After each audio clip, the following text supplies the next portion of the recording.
Hi everyone, welcome to the channel Ash concepts. आज हम बात करने जा रहे हैं बात पर।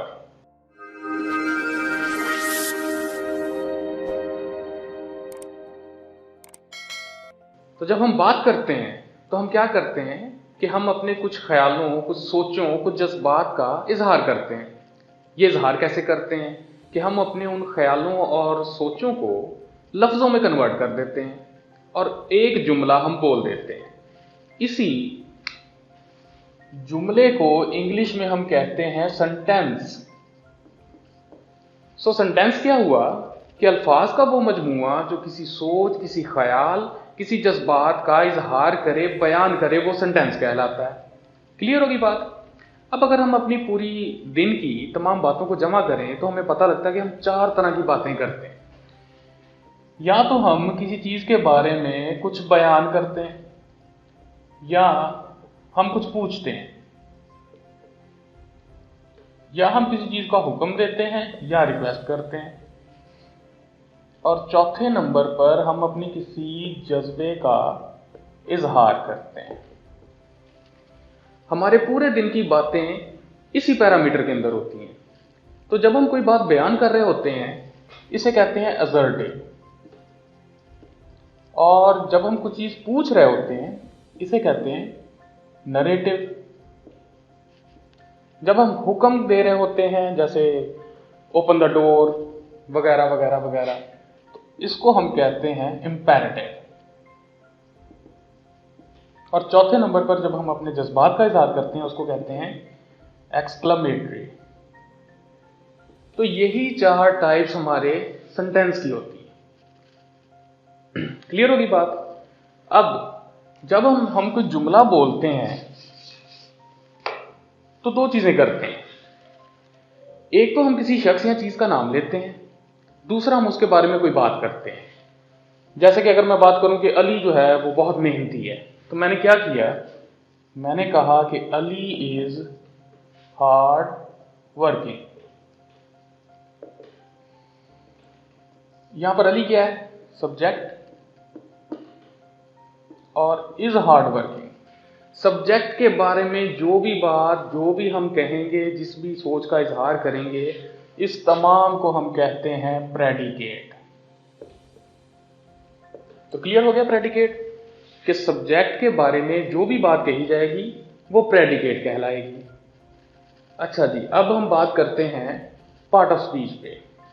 पार्ट ऑफ स्पीच क्या होती है कि वो लफ्ज जो हमारे जुमले में इस्तेमाल हो रहे हैं, उनको हमने उसके काम की निस्बत से एक नाम दे दिया है। इनको हम पार्ट ऑफ स्पीच कहते हैं। पार्ट ऑफ स्पीच कितने हैं? 8 टोटल हमारे पार्ट ऑफ स्पीच हैं। Noun, pronoun, adjective, verb, adverb, preposition, conjunction and interjection. अब हम इन्हें एक एक करके देख लेते हैं। अच्छा जी, सबसे पहले बात करते हैं नाउन की। तो नाउन क्या होता है? किसी शख्स, किसी चीज और किसी जगह के नाम को नाउन कहा जाता है। जैसे कि अली, उमर, असद, ये तमाम अशखास हैं, पर्सन हैं। किसी भी पर्सन के नाम का नाउन होगा। जगह, जगह जैसे Lahore, Karachi, food street, high street, ये तमाम चीजें। चीज, तमाम चीजें जैसे पेन, लाइट, फैन, ये तमाम चीजें जो हैं ये नाउन होंगी हमारी। तो नाउन क्लियर हो गया। अभी कोई भी ऐसी चीज जिसको मुखातिब करने के लिए हमारे पास एक नाम मौजूद है, वो नाउन होगा। इसके अंदर एक कैटेगरी आती है एब्स्ट्रैक्ट नाउन की। अब एब्स्ट्रैक्ट क्या होता है? वो तमाम चीजें जो हम अपनी 5 सेंसेस से महसूस नहीं कर सकते, जैसे कि अकल, शऊर, बहादुरी, हिम्मत, गुलामी, आज़ादी, ये हम 5 सेंसेस से महसूस नहीं कर सकते, लेकिन ये एग्जिस्ट करती हैं। जैसे प्यार, मोहब्बत, ये भी चीज़ है। तो ये तमाम चीज़ें होंगी एब्स्ट्रैक्ट। ये हमारे एब्स्ट्रैक्ट नाउन होंगे। अब एक नाउन को पहचानने के लिए कि क्या ये वर्ड एक नाउन है या नहीं है, एक सिंपल सा तरीका बताता हूं कि आपके सेंटेंस में हमेशा सब्जेक्ट और ऑब्जेक्ट ये नाउन होगा। आपका सब्जेक्ट और ऑब्जेक्ट हमेशा नाउन होगा। अगर एक वर्ड आपके सेंटेंस में बतौर सब्जेक्ट आ रहा है या बतौर ऑब्जेक्ट आ रहा है, तो वो नाउन होगा। क्लियर होगी बात। अच्छा जी, अब बात करते हैं प्रोनाउन पर। प्रोनाउन क्या होता है? अच्छा, जब हम बात करते हैं तो हम इस तरह बात नहीं करते कि अली मेरा बड़ा अच्छा दोस्त है, अली सुबह सवेरे उठता है, अली कॉलेज में पढ़ता है। हम क्या कहते हैं कि अली मेरा दोस्त है, वो सुबह सवेरे उठता है, वो कॉलेज में पढ़ता है। ये लफ्ज़ जो वो इस्तेमाल करते हैं हम, ये प्रोनाउन होता है, ताकि हम एक नाउन की बार बार रेपिटिशन ना करें, उसे बार बार ना दोहराएं। इसी तरह इंग्लिश में हमारे प्रोनाउन हो जाते हैं जी आई, यू, ही, शी। तो ये तमाम प्रोनाउंस हैं। अब प्रोनाउंस की कैटेगरी है, 3 टाइप के प्रोनाउन होते हैं। एक होता है first person, second person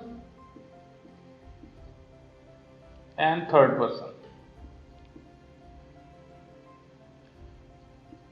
first person pronoun कौन से होंगे? फर्स्ट पर्सन प्रोनाउन वो होगा जो बात कर रहा होगा, जो बात कर रहे। सेकंड पर्सन प्रोनाउन होगा जिससे बात की जाए, और थर्ड पर्सन जिसकी बात की जाए। जैसे कि मैं बात कर रहा हूं, मैं फर्स्ट पर्सन प्रोनाउन हूं। आपसे बात कर रहा हूं, आप second person you. Third person किसकी बात कर रहे हैं? अगर हमें अल्लामा इकबाल साहब की बात कर रहे हैं, कायदे आजम साहब की बात कर रहे हैं, तो ये थर्ड पर्सन है। इसको एक और तरीके से समझते हैं। अक्सर आपने लोगों को देखा होगा, वो कहते होते हैं कि वाई मी, ये मेरे साथ ही क्यों हुआ। तो ये मैं हमेशा पहले नंबर पे आती है। तो इसलिए फर्स्ट पर्सन प्रोनाउन कौन से हुए? आई, मी, माई सेल्फ, वी, अस। ये सारे फर्स्ट पर्सन प्रोनाउन हुए। सेकंड पर्सन, सेकंड नंबर पे बात आती है आपकी, तुम की। तो यू जो है वो सेकंड पर्सन हुआ। और तीसरे नंबर पे हम किसी की बात करते हैं, ही, शी, इट, दे वगैरह वगैरह। प्रोनाउन क्लियर हो गए? अब बात करते हैं एडजेक्टिव्स की। एडजेक्टिव वो लफ्ज जो किसी भी नाउन की या तो खूबी, खामी या उसके मायने में कुछ इजाफा कर दे, वो एडजेक्टिव कहलाएगा। जैसे कि अगर मैं लिखता हूं कि फ्लावर इज ब्यूटीफुल, तो फ्लावर यहां पर क्या है? नाउन। ब्यूटीफुल, ये ब्यूटीफुल नाउन की एक क्वालिटी बता रहा है, फ्लावर की एक क्वालिटी बता रहा है कि फूल जो है वो बहुत ज्यादा खूबसूरत है। तो ये एडजेक्टिव हुआ हमारा। एक और एग्जांपल देखते हैं, Ali is a good boy. अब यहां पर बॉय क्या है हमारा? नाउन।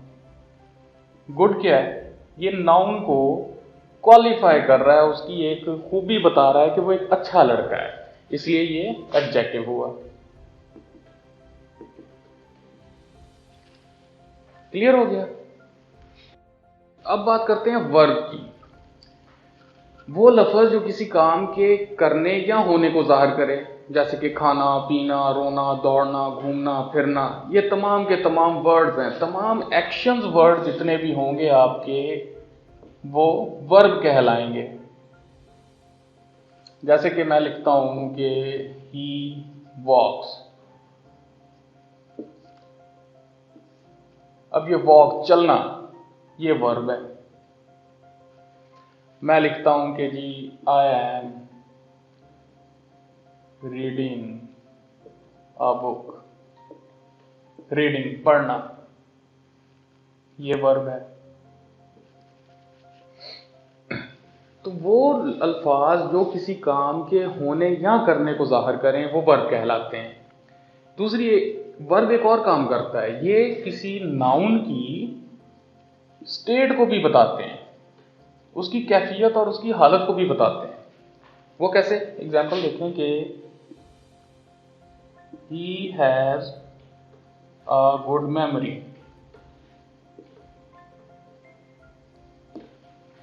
अब हैज, ही नाउन है, गुड मेमोरी भी एक नाउन है। हैज, रखना, ये उसकी एक स्टेट बता रहा है, तो ये भी हमारा वर्ब हुआ। He is a boy. अब ये इज जो है ये उसकी एक हालत बता रहा है, उसकी एक स्टेट बता रहा है, ये भी हमारा वर्ब हुआ। वर्ब क्लियर हो गया। वर्ब के साथ हम एक चीज देखते हैं, हेल्पिंग वर्ब्स। एक कैटेगरी आती है हेल्पिंग वर्ब्स की। अब हेल्पिंग वर्ब्स क्या होते हैं, जैसे कि नाम ही बता रहा है कि ये वर्ब को हेल्प करते हैं। किस चीज में हेल्प करते हैं, ये वर्ब का जमाना और वक्त बताते हैं कि वो कब हुआ, वो काम किस जमाने के अंदर हो रहा है। अब ये हेल्पिंग वर्ब हमारे हैं is, are, am, was, were, has, have, had, will, shall. ये हमारे हेल्पिंग वर्ब है। इज, आर, एम हमें प्रेजेंट के ज़माने के बारे में बता रहे हैं। वॉज, वर हमें पास्ट के ज़माने के बारे में बता रहे हैं। हैज़, हैव, हैड जो है ये परफेक्ट के बारे में बता रहे हैं। और विल, शैल जो है ये हमें फ्यूचर के बारे में बता रहे हैं। क्लियर हो गया। अच्छा जी, अब बात करते हैं एडवर्ब की। टोटल पार्ट ऑफ स्पीच में से सबसे ज़्यादा जो प्रॉब्लमैटिक है ना, वो एडवर्ब है। जिस तरह हमने एडजेक्टिव पढ़े थे, एडजेक्टिव क्या होता है, जो किसी नाउन या प्रोनाउन की कोई क्वालिटी या उसके मायने में कुछ इजाफा करे, वो एडजेक्टिव होता है। तो जैसे इसका नाम बता रहा है एडवर्ब, जो किसी वर्ब के मायने में कुछ इजाफा करे वो एडवर्ब कहलाएगा। इसके लिए तीन चीजें आपने याद रखनी है। एक तो एडवर्ब वो होगा जो किसी वर्ब के मायने में कुछ इजाफा करे। नंबर 2, किसी और एडवर्ब के मायने में इजाफा करे। नंबर 3, किसी एडजेक्टिव के मायने में इजाफा करे। अब इन तीनों को हम एग्जाम्पल से समझने की कोशिश करते हैं।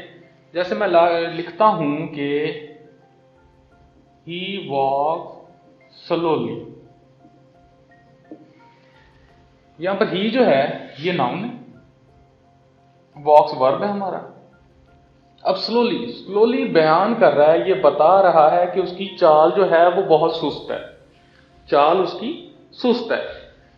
ये क्वालिफाई कर रहा है वर्ब को, तो ये हमारा एडवर्ब हुआ। क्लियर होगी बात। दूसरा देखते हैं कि एडवर्ब जो एडवर्ब के मायने में इजाफा करता है।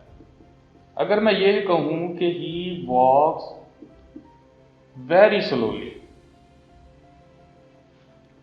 यहां पर ही नाउन, वॉक्स वर्ब, स्लोली जैसे कि हम दे चुके हैं ये एडवर्ब है। अब ये वेरी, ये क्वालिफाई कर रहा है एक एडवर्ब को। तो जैसे कि हमने डेफिनेशन पढ़ी कि एडवर्ब वो लफ्ज है जो किसी वर्ब, एडवर्ब या एडजेक्टिव के मायने में इजाफा करे। तो अब ये वेरी जो है ये एक एडवर्ब के मायने में इजाफा कर रहा है, इसलिए ये भी एडवर्ब हुआ। तीसरे नंबर पे देखते हैं एडजेक्टिव। मैं ये कहता हूं कि जी flower is very beautiful. Flower क्या है जी, हमारा नाउन। ब्यूटीफुल क्या है, एडजेक्टिव। अब वेरी अब क्वालिफाई कर रहा है एक एडजेक्टिव को। ये एडजेक्टिव के मायने में इजाफा कर रहा है कि वो बहुत ज्यादा खूबसूरत है, तो ये भी हमारा एडवर्ब हुआ। ठीक है जी, क्लियर हो गया। प्रेपोजिशन, जैसे कि इसका नाम ही बता रहा है प्रीपोजिशन, कि ये इसकी जो पोजीशन है ये हमेशा नाउन से पहले होगी। और ये लफ्ज क्या करते हैं, ये नाउन की कैफियत, जगह, वक्त और मुकाम का बताते हैं कि वो नाउन उस वक्त कहां पर पाया जाता है। जैसे कि आप एग्जांपल देखें कि this book is on the table. अब ये ऑन, ये हमें उसका एक मुकाम बता रहा है कि वो टेबल पर है। टेबल हमारा नाउन है और नाउन से पहले एज प्रीपोजिशन, नाउन की पोजीशन से पहले आया है ऑन द टेबल। ये उसके ऑन द टेबल जो है, इसमें ऑन जो है ये प्रेपोजिशन है। दूसरी example, there is some water in the glass. यहां पर इन, ये हमें उसकी एक पोजीशन बता रहा है, तो ये हमारी प्रेपोजिशन है। बाकी प्रेपोजिशन के ऊपर डिटेल लेक्चर हम आने वाले दिनों के अंदर अपलोड करेंगे, जिसके अंदर हम प्रेपोजिशन और कंजंक्शन का जो डिफरेंस वो भी क्लियर करेंगे और इंपॉर्टेंट प्रेपोजिशंस जो हैं उनके बारे में डिस्कस करेंगे। तो प्रेपोजिशन क्लियर होगी। अब बात करते हैं कंजंक्शन की। तो कंजंक्शन क्या होती है? वो लफ्ज़ जो दो अल्फाज या दो फिकरात को आपस में जोड़े, उसे हम कहेंगे कंजंक्शन। जैसे Ali and Hamza are friends. अब ये एंड जो है ये अली और हमजा को आपस में मिला रहा है, ये कंजंक्शन है। इस तरह कि हम कहते हैं कि 2 and 2 make 4। यहाँ पर एंड जो है ये कंजंक्शन है। उसके बाद एक और मिसाल देखें कि I ran fast but miss the train.